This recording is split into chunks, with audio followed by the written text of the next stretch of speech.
got the truth, the money never lie, no.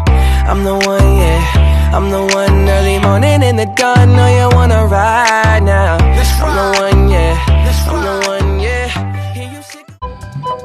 Assalamualaikum warahmatullahi wabarakatuh. Sampurasun.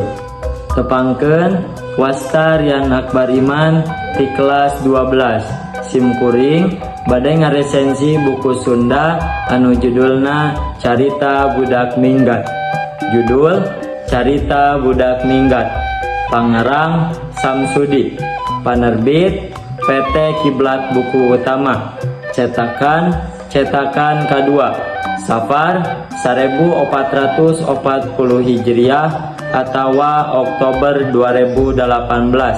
Kandel buku 124 kaca, harga buku 34.000. Ringkasan carita.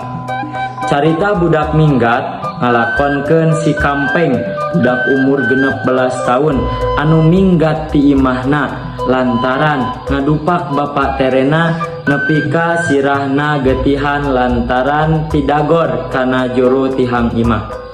Dina minggatan salila kurang leuwih 10 bulan, si Kampeng kungsi jadi kuli kontrak di Delhi jeung Bengkalis.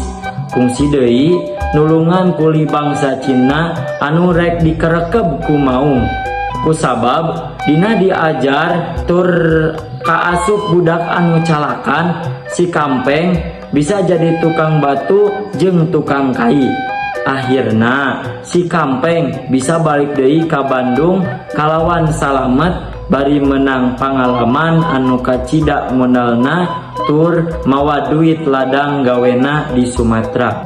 Kaunggulan jalan caritana alus, caritana sesuai sareng kahirupan sapopoe, contona solidaritas, kekeluargaan, sarta kudu mantuan jalma nuker susah. Kakurangan henteu tiasa dibaca ku sakabeh kalangan, aya basa anu tos jarang dianggo, teu aya ilustrasi atawa gambar anu ngadukung caritana.